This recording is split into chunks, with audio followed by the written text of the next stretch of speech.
जनपद सिविल अस्पताल शहर से कुछ दूरी पर स्थित एक पुराना लेकिन कार्यरत अस्पताल। इसकी स्थापना आजादी के पहले हुई थी।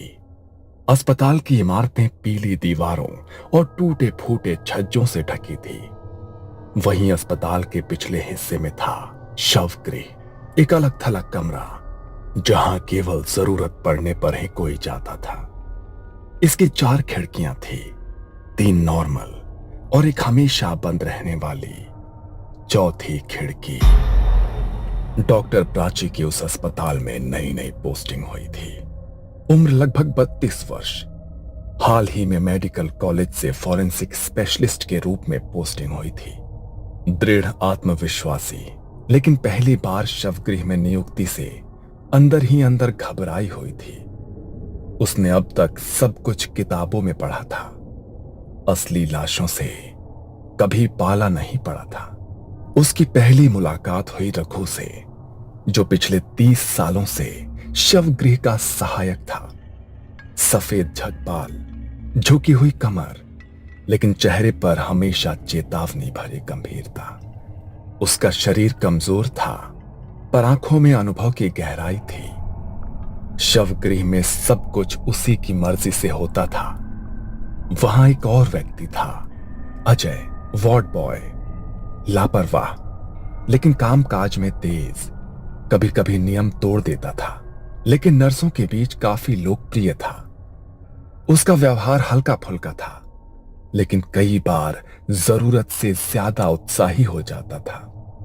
अस्पताल का संचालन करते थे डीन घोष, सिविल अस्पताल के प्रमुख, उम्र 60 के पार। सख्त प्रशासक लेकिन अंदर से संवेदनशील, पुराने जमाने की बातों को गंभीरता से लेते थे। वो खुद मानते थे कि कुछ चीजें तर्क से परे होती हैं। रात की ड्यूटी की जिम्मेदारी निभाती थी नर्स कविता, सीनियर नर्स, तेज और सतर्क, हर छोटी बात नोटिस करती। पर शवगृह के पास ज्यादा देर रुकना उसे भी पसंद नहीं था। उसने कई बार अजीब घटनाएं होते देखी थी, पर कभी भी खुलकर नहीं बोली। डॉक्टर प्राची शर्मा को जब इस शवगृह में ड्यूटी के लिए भेजा गया, तो उसने सोचा कि यह बस एक सरकारी जॉब है। दिन में लाशें देखो, रिपोर्ट बनाओ और शाम को घर लौट जाओ। लेकिन जैसे ही वो पहली बार शवगृह के अंदर पहुंची, रघु ने उसे रोकते हुए कहा, मैडम, बाकी 3 खिड़कियां आप खोलिए, पर चौथी खिड़की को कभी छूना मत। क्यों? वहां भूत रहता है क्या? यहां जो आता है वो हंसता है, फिर एक दिन चुपचाप चला जाता है। प्राची ने उसे हल्के में लिया, लेकिन ये शुरुआत थी उस डरावनी कहानी की जो धीरे धीरे उसका हिस्सा बनने वाली थी। 6 साल पहले इसी अस्पताल में एक और डॉक्टर काम करते थे, डॉक्टर जोशी। डॉक्टर जोशी काबिल डॉक्टर थे, लेकिन अंधविश्वास में उनका विश्वास नहीं था। एक रात ड्यूटी के दौरान उन्होंने सिगरेट पीने के लिए चौथी खिड़की खोल दी थी, लेकिन नर्स कविता वो वहां से गुजर रही थी। तब उसने वो दृश्य देखा था। वो खिड़की खोलते ही जैसे कुछ धुआं सा अंदर आया और डॉक्टर जोशी वहीं शौक में खड़े थे। उनके चेहरे पर ऐसा डर था जैसे वो कुछ देख रहे हों जो वहां था ही नहीं। कविता थोड़ी देर के लिए वहां से गई थी, लेकिन जब लौटी तो उसने डॉक्टर जोशी को अजीब अवस्था में देखा। उनकी आंखें खुली थी, चेहरा पसीने से भीगा था और एकटक उसी खिड़की को घूर रहे थे। उस हादसे के बाद डॉक्टर जोशी ने किसी से कुछ नहीं कहा, लेकिन वो अंदर से बदल गए थे। उन्होंने चुपचाप अपने ट्रांसफर की अर्जी दे दी, पर उनका ट्रांसफर मंजूर होने से 2 हफ्ते पहले ही उनकी लाश उसी चौथी खिड़की के नीचे अस्पताल के अहाते में मिली थी। आंखें खुली हुई, शरीर में कोई चोट नहीं, लेकिन चेहरा वैसा ही भयभीत जैसा नर्स कविता ने उस रात देखा था। इस हादसे के बाद कविता ने डीन को सारी सच्चाई बताई। 2 हफ्ते पहले की बात है। जोशी सर नाइट शिफ्ट कर रहे थे। मैं वहाँ से वॉशरूम जा रही थी, तभी मैंने उन्हें वो चौथी खिड़की खोलकर सिगरेट जलाते देखा। जब मैं वापस लौटी तब जोशी सर ज़मीन पर डरे बैठे थे, पसीने में भीगे, उसी खिड़की के पास देख रहे थे। तभी अस्पताल प्रशासन ने आदेश जारी किया कि शवगृह की चौथी खिड़की हमेशा बंद रहेगी। प्राची अपनी रोज की ड्यूटी करती, रिपोर्ट्स बनाती और समय पर घर लौट जाती। चौथी खिड़की उसके लिए बस एक बंद कोना थी, न कोई सवाल, न कोई दिलचस्पी। लेकिन एक दिन पोस्टमार्टम के लिए जगह कम पड़ गई और अनजाने में उसने एक टेबल चौथी खिड़की के सामने रख दी, जिस पर एक ताजा शव रखा गया था। उसे इसका कोई अंदाजा नहीं था कि यह छोटी सी गलती कैसे भयानक रात का दरवाजा खोलने वाली थी। उस रात अमावस्या थी, जब प्राची शवगृह में अकेली ड्यूटी कर रही थी। तभी अचानक लाइटें एक झटके में टिमटिमाने लगी। अचानक लाइट इतने टिमटिम क्यों कर रही है? जनरेटर भी चालू है। रघु, जो दरवाजे के पास बैठा था, वो अंदर आया और धीरे से बोला, आज अमावस्या है मैडम, और आपने चौथी खिड़की के सामने टेबल लगाई है। प्राची को पहली बार हल्का सा डर महसूस हुआ। उसने इधर उधर देखा, कुछ असहज सा महसूस करने लगी। रात के करीब 2 बजे शवगृह में गहराती खामोशी के बीच एक अजीब खड़खड़ाहट सुनाई दी। ऐसे लगा जैसे कोई खिड़की की सलाखों पर उंगलियां रगड़ रहा हो। प्राची धीरे धीरे मुड़ी और उसकी नजर चौथी खिड़की पर पड़ी। उसने देखा कि चौथी खिड़की की लोहे की सलाखें धीमे धीमे मुड़ने लगी थी, जैसे किसी ने बाहर से उन्हें पकड़कर खींचा हो।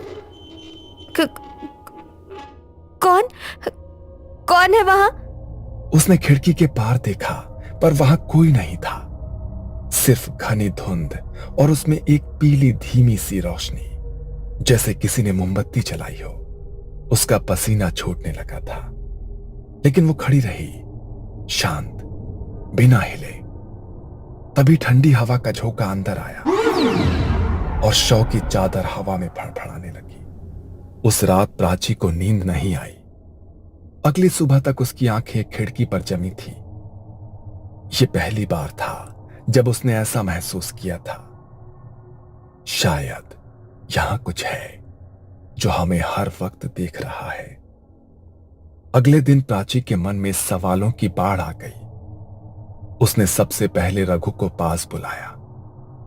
रघु, ये चौथी खिड़की वाली बात तुमने पहले भी कही थी, और कल रात कुछ अजीब हुआ। क्या तुम सच में कुछ जानते हो? मैडम, ये खिड़की, इसे जो भी हल्के में लेता है, ये उसे तकलीफ देती है। डॉक्टर जोशी याद है आपको? वो जो 2 साल पहले अचानक गायब हो गए थे? वो गायब नहीं हुए थे मैडम, उन्हें ले लिया गया था। मैंने देखा था उस रात। उन्होंने खिड़की खोल दी थी सिगरेट पीने के लिए। उसके 2 हफ्ते बाद ही उनकी मौत हो गई। प्राची को रघु की बात पर पूरी तरह यकीन नहीं हुआ, पर उसे अब जवाब चाहिए था। वो सीधे डीन घोष के कैबिन में पहुंची। सर, क्या आप मुझे शवगृह की चौथी खिड़की की असली कहानी बता सकते हैं? क्या सच में कुछ हुआ था? तुमने सही समय पर पूछा डॉक्टर प्राची, लेकिन जो जानोगे वो आसान नहीं होगा। उन्होंने कुर्सी से उठकर खिड़की की तरफ देखा, जैसे कुछ याद कर रहे हों, और फिर बोले, उस खिड़की के नीचे कभी लाशें नहीं रखी जाती थीं, लेकिन 8 साल पहले एक केस आया था। एक लड़की निधि, उसका बलात्कार करके हत्या कर दी गई थी। जब उसकी लाश आई तो उसका चेहरा बुरी तरह बिगड़ा हुआ था। परिवार पहचान नहीं सका और बिना अंतिम संस्कार के उसे खिड़की के नीचे टेबल पर रख दिया गया। फिर क्या हुआ? अगले दिन उस समय की ऑन ड्यूटी डॉक्टर गायब हो गई। बस उसके खून से सनी चप्पल और कमर की बेल्ट उस खिड़की के नीचे मिली। हमने बहुत तलाश की पर कभी उसका शव नहीं मिला। क्या आपने ये बात किसी को बताई थी? नहीं, पर उस घटना के 6 सालों बाद नर्स कविता मेरे पास आई और उसने डॉक्टर जोशी की कहानी बताई। तब जाकर मैंने आदेश जारी किया, शव गृह की चौथी खिड़की हमेशा के लिए बंद रहेगी। प्राची का चेहरा अब गंभीर था। वो जान चुकी थी कि ये खिड़की सिर्फ ईंट पत्थर की नहीं है, ये उसके दर्द की राह थी। वार्ड बॉय अजय को चौथी खिड़की की पूरी कहानी नहीं पता थी। एक रात ड्यूटी के दौरान उसने देखा कि खिड़की के पास बहुत धूल मिट्टी जमा है। बाकी कमरा साफ करने के बाद उसका ध्यान वहीं गया। उसने खिड़की की कुंडी खोली और झुककर सफाई करने लगा। जैसे ही उसने झाड़ू से खिड़की की जाली छुई, एक करंट उसके पूरे शरीर में दौड़ गया। कविता, इस खिड़की के पास से ठंडी सांस जैसी लग रही है, कोई है क्या? नर्स कविता बाहर कॉरिडोर में ही थी, लेकिन तब तक उसे कुछ महसूस नहीं हुआ। रात के 2:45 पर अचानक शवगृह से एक दिल दहला देने वाली चीख गूंजी। कविता भागती हुई अंदर पहुंची। वहां अजय फर्श पर पड़ा था, आंखें पूरी तरह खुली हुई, मुंह जैसे चीखते चीखते खुला रह गया हो, चेहरा सफेद और भयभीत। ऐसा लगा जैसे उसने मरने से पहले कुछ ऐसा देखा हो जिसे वो सहन नहीं कर पाया। खिड़की की ओर देखा तो वहां एक लाल साड़ी में कोई औरत जैसी आकृति खड़ी थी। उसका चेहरा धुंध में छुपा हुआ था और अगले ही पल वो गायब हो गई। कविता सन्न रह गई। उसे समझ आ गया कि अजय ने वही गलती की थी जो पहले डॉक्टर जोशी कर चुके थे। प्राची डॉक्टर होने के साथ साथ थोड़ी आध्यात्मिक भी थी। उसने निधि की आत्मा की पीड़ा को समझा और तय किया कि वो इस रहस्य को पूरी तरह से सुलझाएगी।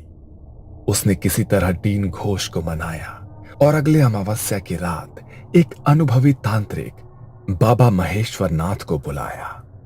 बाबा ने शवगृह की चौखट पर बैठकर तंत्र विधि की तैयारी शुरू की। लाल रंग की चंदन की रेखाएं, भस्म से घेरा और मंत्रोच्चार। प्राची ने अपनी जान की परवाह किए बिना चौथी खिड़की के सामने एक कैमरा लगाया और खुद विधि में शामिल हुई। जो आत्मा न्याय की प्यासी हो वो अब प्रकट होगी। डरो मत, सच को उजागर करना अब तुम्हारा कर्तव्य है। रात के 3 बजे खिड़की की जंजीरें खड़कने लगी और एक ठंडी हवा शवगृह में भर गई। कैमरे की स्क्रीन ब्लैंक हो गई। तभी प्राची ने सुना, मुझे न्याय दो। एक परछाई धीरे धीरे सामने आई। वही लड़की, झुलसी त्वचा, अधखुले होंठ और खून से सनी साड़ी। मैं इंतजार करती रही हर रात। कोई मेरा सच नहीं जानता। किसी ने मेरी चिता नहीं जलाई। मैं अधूरी रह गई। प्राची कांपती हुई खड़ी रही। उसकी आंखों में आंसू थे। मैं करूंगी। मैं तुम्हारा अंतिम संस्कार करवाऊंगी। तुम्हें शांति दूंगी, ये वादा है। बाबा ने मंत्र पढ़ते हुए खिड़की पर भस्म फेंका और एक तेज चीख गूंजी जैसे आत्मा ने वर्षों का दर्द उगल दिया हो। कमरे का तापमान सामान्य होने लगा, लेकिन हवा में अब भी भारीपन था, जैसे कोई दर्द अभी पूरी तरह गया नहीं था। बाबा महेश्वर नाथ ने जो भस्म निधि की आत्मा पर डाली थी, उसने उसकी व्याकुल आत्मा को कुछ क्षणों के लिए शांत कर दिया। कमरे का तापमान सामान्य होने लगा और बाबा ने धीरे से प्राची से कहा, अब समय है उसे अंतिम मुक्ति देने का। जब तक उसका अंतिम संस्कार नहीं होगा ये पीड़ा कभी खत्म नहीं होगी। अगले ही दिन प्राची ने निधि के पुराने केस को दोबारा खुलवाया। डीएनए टेस्ट और अस्पताल के रिकॉर्ड्स के जरिए वो आखिरकार निधि के परिवार तक पहुंचने में सफल रही। जब परिवार को सच्चाई बताई गई तो उनकी आंखों में आंसू छलक आए। उन्होंने तो उम्मीद ही छोड़ दी थी कि उनकी बेटी की आत्मा को कभी शांति भी मिल पाएगी। बाबा ने उस आत्मा पर फेंका वही भस्म उन्हें सौंपते हुए कहा, अब यही उसकी अस्थियां हैं, इन्हें विधि पूर्वक विसर्जित करें और आत्मा को मोक्ष दें। एक सप्ताह बाद पूरे धार्मिक रीति रिवाजों के साथ गंगा किनारे निधि का अंतिम संस्कार किया गया। उस रात शवगृह की चौथी खिड़की खुद ब खुद बंद हो गई। पहली बार कोई उंगलियों की आवाज नहीं आई, कोई परछाई नहीं दिखी। हवा स्थिर थी और कमरे में एक सुकून था, जैसे किसी ने वर्षों से रो रही आत्मा को गले लगा लिया हो। अस्पताल प्रशासन ने उस खिड़की पर अब एक ताले के साथ देवी की तस्वीर भी टांग दी।